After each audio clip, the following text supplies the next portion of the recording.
किस तरह से बदलाव लाने का काम किया है। यानी बाबा साहब ने जो समाज के लिए सोचा, उसको मोदी जी ने पिछले 8 वर्षों में कैसे कर दिखाया, ये अपने आप में बहुत कुछ कहता है। ये पुस्तक सिर्फ पुस्तक नहीं, बल्कि भीमराव अंबेडकर जी के साकार होते सपनों का एक ऐसा दस्तावेज है जिसे कर्मयोगी प्रधानमंत्री नरेंद्र मोदी जी ने अपने भगीरथी प्रयासों से धरातल पर उतार कर दिखाया है। और ये साफ चिराग करता है कि जहाँ चाह वहाँ राह है।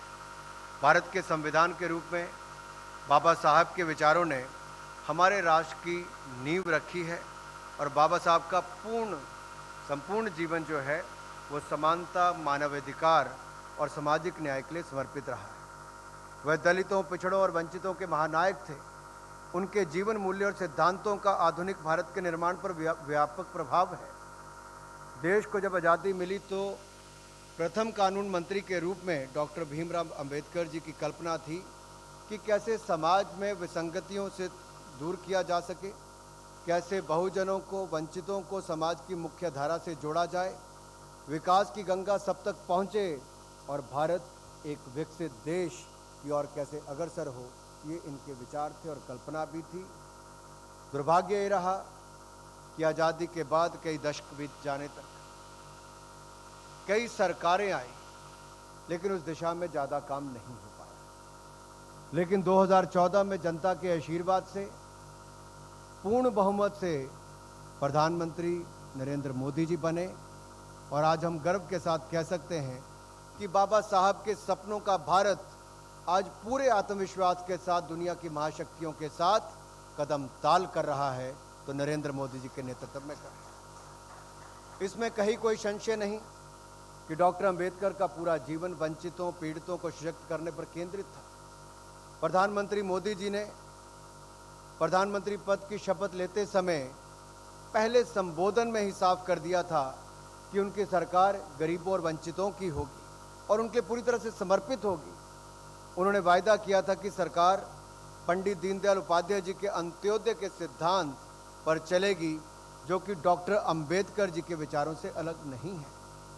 तब से अब तक इन 8 सालों में मोदी सरकार का हर फैसला, हमारी नीतियां और हमारे कार्यक्रम इसी लक्ष्य से प्रेरित हैं। और मैं धन्यवादी हूं ब्लू क्राफ्ट का कि उन्होंने गहन शोध और प्रमाणिकता के साथ सारे तथ्यों को अंबेडकर एंड मोदी नामक की इस पुस्तक के माध्यम से संकलित करने का पुनीत कार्य किया है। डॉक्टर अंबेडकर जी मानते थे कि औद्योगिक विकास वंचित समाज के लिए मुक्तिदाता साबित होगा। और आज मेक इन इंडिया हो या आत्मनिर्भर भारत हो, प्रोडक्शन लिंक इंसेंटिव स्कीम्स हो, ये सब उसी दिशा में काम है जहां पे भारत में मैन्युफैक्चरिंग को बढ़ावा दिया जा रहा है, औद्योगिक विकास को बढ़ावा दिया जा रहा है। और इसी विजन को साकार करने के लिए प्रधानमंत्री मोदी जी के नेतृत्व में जहां एक और सरकार काम कर रही है, वहीं पर हमारे उद्यमियों ने भी कोई कमी नहीं छोड़ी है। अब तक की सरकारों में ना इतनी दूरदर्शिता थी और ना ही इतनी इच्छा शक्ति। डॉक्टर अंबेडकर जी के नाम पर वोट बटोरना और मूर्तियां बनाने का काम तो बहुत लोगों ने किया, लेकिन उनका जो विराट विजन था, देश और समाज, खासतौर से वंचित वर्ग के उत्थान के लिए जो दृष्टिकोण था, उसको कदम दर कदम अगर कोई ज़मीन पर लागू कर रहा है तो वह प्रधानमंत्री मोदी जी, क्योंकि उन्होंने गरीबी देखी भी है और जिसने इस अभाव को देखा हो वही सशक्तिकरण की अहमियत को समझ सकता है। बाबा साहब ने सामाजिक कुरीतियों का समाधान शिक्षा को बताया था और आज मंच पर हमारे सामने उसका जीता जागता उदाहरण है कि अच्छी शिक्षा के कारण ये जो कुरीतियां हैं, इनसे भी मुक्ति कैसे पाई जा सकती है।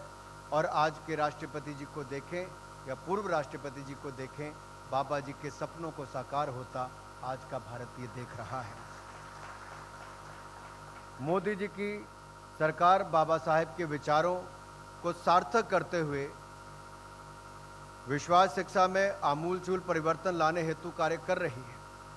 और न्यू एजुकेशन पॉलिसी अपने आप में दिखाती है कि 34 वर्षों के बाद अगर देश में नई शिक्षा नीति आई है तो उसमें अपने आप में दिखाया कि कैसे मातृभाषा को कैसे प्राथमिकता दी गई है। और जो बाबा साहब के विचार थे कि वंचितों को, पीड़ितों को शिक्षा दिलाकर, स्किल्स दिलाकर स्वरोजगार के अवसर और आगे बढ़ाने का काम करना है। यही बाबा साहेब का जीवन मंत्र बहुजन हिताय बहुजन सुखाय, ये हमेशा प्रधानमंत्री मोदी जी के विकास मॉडल के मूल में रहा है।